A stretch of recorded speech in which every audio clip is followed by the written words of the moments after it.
নমস্কাৰ বন্ধুসকল, মই আপোনালোক সকলোকে আছামিজ বাস্তু চেনেললৈ স্বাগতম জনাইছোঁ। বন্ধুসকল, মোৰ নাম গোবিন্দ ৰাজখোৱা, মই এজন বাস্তু এক্সপাৰ্ট নিউমেৰলজিষ্ট। বন্ধুসকল, আপোনালোকৰ সুবিধাৰ্থে মই এই চেনেলটোত বাস্তুৰ সম্পৰ্কে, সংখ্যাতত্বৰ সম্পৰ্কে, জ্যোতিষৰ সম্পৰ্কে, তাৰ লগতে তন্ত্ৰৰ বিভিন্ন প্ৰয়োগৰ ভিডিঅ'সমূহ ইয়াত আপলোড কৰি থাকোঁ। গতিকে যদিহে আপোনালোকৰ মোৰ চেনেলৰ ভিডিঅ'সমূহ চাই ভাল লাগে, অনুগ্ৰহ কৰি মোৰ চেনেলটো ছাবস্ক্ৰাইব কৰিব, ভিডিঅ'সমূহ লাইক কৰিব, কমেণ্ট কৰিব আৰু যিমান পাৰে শ্বেয়াৰ কৰিব।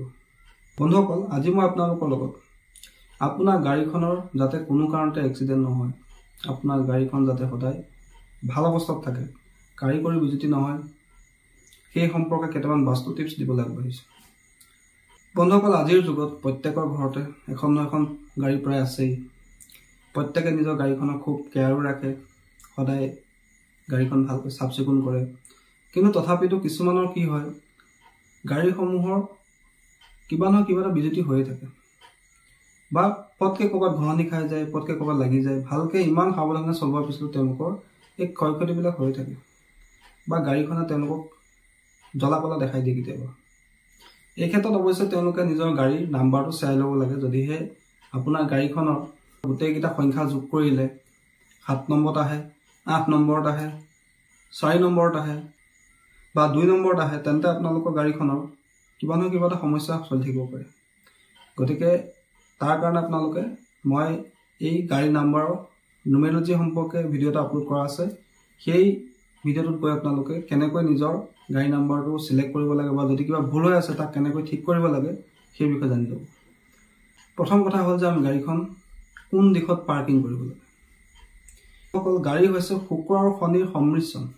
যিহেতু গাড়ীখনৰ বডিটো হৈছে লোহাৰ, আৰু গাড়ীয়ে আমাক কি দিয়ে, লাক্সাৰী দিয়ে,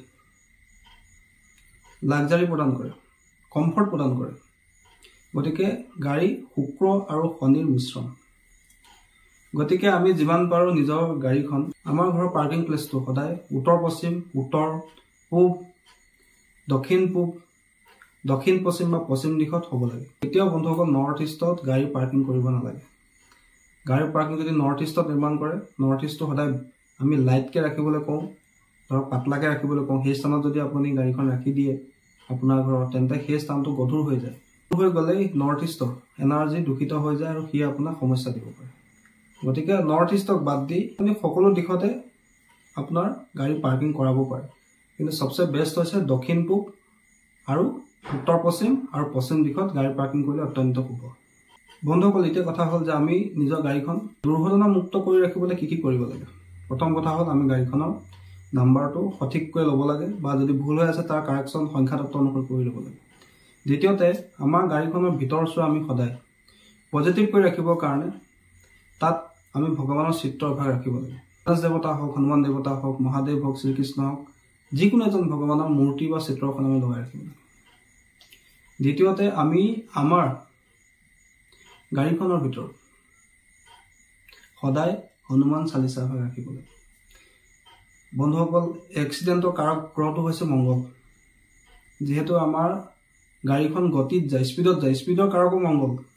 আৰু যেতিয়া এক্সিডেণ্ট হয় তেতিয়া আমাৰ কি হয়, ব্লিডিং হয়, তেজৰ কাৰণো মংগলেই হয়।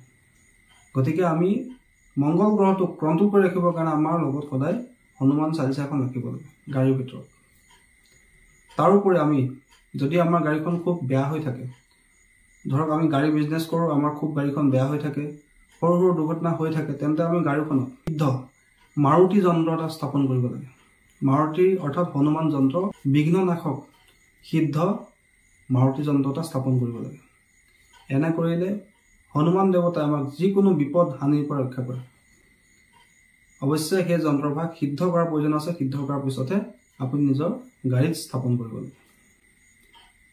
তাৰোপৰি বন্ধুসকল, গাড়ীত আপোনালোকে তিব্বতৰ যি পতাকা, য'ত ওম মানি পদ্মে হুম এই মন্ত্ৰটো লেখা আছে, আপোনালোকে চাব, তিব্বতীয় যিখন পতাকা থাকে তাত এটা মন্ত্ৰ লেখা থাকে। সেই মন্ত্ৰটো হৈছে ওম মানি পদ্মে হুম, ওম মানি পদ্মে হুম। এই মন্ত্ৰটো লিখি থোৱা ফ্লেগখনো যদি আপুনি নিজৰ গাড়ীৰ বেক চাইডে লগাই ৰাখে, তেতিয়াও আপোনাৰ গাড়ীখন দুৰ্ঘটনাৰ পৰা মুক্ত হৈ থাকে। বন্ধুসকল, তাৰোপৰি আৰু এটা কথা আপোনালোকে ধ্যান ৰাখিব লাগে যে আপোনাৰ গাড়ীৰ ভিতৰত কেতিয়াও আপুনি মাছ, মাংস, মদ ইত্যাদিবিলাক সেৱন কৰিব নালাগে। এনে কৰিলে গাড়ীখনৰ ভিতৰ এনাৰ্জিবিলাক ডিষ্টাৰ্ব হয়। আৰু যদিহে আপুনি গাড়ীতে ভগৱানৰ চিত্ৰ ৰাখি থৈছে, মূৰ্তি ৰাখি থৈছে আৰু তেওঁৰ সন্মুখতে বহি মদ বা মাছ মাংস খাইছে, তেন্তে এইটোতো কোনো কাৰণতে ভাল কথা নহয়। তাৰোপৰি নিজৰ গাড়ীখন সময়ে সময়ে চাফা কৰি থাকিব লাগে। ভিতৰত কেতিয়াও জোঠা, আপোনাৰ গিলাচ বা ভগা চিগা নিজৰ গাড়ীখনৰ ভিতৰত ৰাখিব নালাগে। গাড়ীখন সদায় পাৰফিউম ৰাখিব লাগে। পানীৰ বটল সদায় গাড়ীখনত পানী থাকিব লাগে। পানী হৈছে চন্দ্ৰমা, যি আপোনাক মানসিক সন্তুলন ৰখাত সহায় কৰে। তাৰোপৰি আপোনাৰ মনক কণ্ট্ৰল কৰে। বন্ধুসকল, তাৰোপৰি নিজৰ গাড়ীখন আপোনালোকে যাত্ৰা কৰাৰ আগত এবাৰ ভালকৈ পানী মাৰি ল'ব লাগে বা চকাকেইটা ভালকৈ পানীৰে ধুই ল'ব লাগে। তাৰপিছতে আপোনালোকে যাত্ৰা কৰিব লাগে। তাৰোপৰি এডভান্স বাস্তু অনুসৰি কাৰ পাৰ্কিঙৰ এটা বিশেষ টিপছো আজি আপোনালোকক দিবলৈ আগবাঢ়িছে। সেইটো আপোনালোকে ফ'ল' কৰিব, নিশ্চয় ইয়াৰ পৰা আপোনালোকে ভাল ফল লাভ কৰিব। যদিহে আপোনালোকৰ গাড়ীখন ক'লা কালাৰ হয়, অৰ্থাৎ ব্লেক হয় কালাৰটো গাড়ীখন, তেন্তে সেই গাড়ীখন আপুনি আপোনাৰ ঘৰৰ পশ্চিম দিশত বা উত্তৰ পশ্চিম দিশত বা উত্তৰ পশ্চিম দিশত ৰাখিবলৈ যত্ন কৰিব। আপোনাৰ গাড়ীখন কেতিয়াও এক্সিডেণ্টো নহয়। যদি আপোনাৰ গাড়ীখন ৰঙা ৰঙৰ হয়, অৰ্থাৎ ৰেড কালাৰ হয়, তেন্তে আপুনি নিজৰ গাড়ীখন দক্ষিণ দিশত বা দক্ষিণ পূব দিশত পাৰ্কিং কৰাব। এনে কৰিলে সেই গাড়ীখন এক্সিডেণ্ট মুক্ত হৈ থাকিব, দুৰ্ঘটনামুক্ত হৈ থাকিব, তাৰ লগতে যান্ত্ৰিক বিজুতি খুব কমেই হ'ব। যদি আপোনাৰ গাড়ীখন চিলভাৰ বা ক্ৰীম কালাৰ হয় বা হোৱাইট কালাৰ হয়, তেন্তে আপোনাৰ গাড়ীখন আপুনি য'তে মন যায় ত'তে পাৰ্কিং কৰিব পাৰে। যিহেতু এইকেইটা হৈছে লাইট কালাৰ কোনো ধৰণৰ বিশেষ প্ৰভাৱ নেপেলায়, গতিকে আপুনি যিকোনো দিশতে পাৰ্কিং কৰিব লাগে, নৰ্থ ইষ্টৰ দিশটো বাদ দি। যদি আপোনাৰ গাড়ীখন হালধীয়া হয়, তেন্তে আপুনি আপোনাৰ গাড়ীখন দক্ষিণ পশ্চিম বা উত্তৰ পশ্চিম দিশত পাৰ্কিং কৰিবলৈ যত্ন কৰিব। যদি আপোনাৰ গাড়ীখন মাটি ৰঙৰ হয়, তেন্তে দক্ষিণ দিশত পাৰ্কিং কৰিবলৈ যত্ন কৰিব। যদি আপোনাৰ গাড়ীখন পাৰ্পল কালাৰ হয়, ব্লু কালাৰ হয়, তেন্তে সেই গাড়ীখন আপুনি যিমান পাৰে আপোনাৰ ঘৰত দক্ষিণ পশ্চিমত বা আপোনাৰ উত্তৰ দিশৰ পিনে ৰাখিবলৈ যত্ন কৰিব। যদি আপোনাৰ গাড়ীখন সেউজীয়া ৰঙৰ হয়, তেন্তে সেই গাড়ীখন পূব দিশত বা উত্তৰ দিশত ৰাখিবলৈ যত্ন কৰিব। আৰু যদি আপোনাৰ গাড়ীখন মাল্টি কালাৰ হয়, অৰ্থাৎ এটাতকৈ অধিক যদি ৰং আপোনাৰ গাড়ীখন আছে, তেন্তে সেই গাড়ীখন আপুনি যিকোনো দিশতে ৰাখিব পাৰে।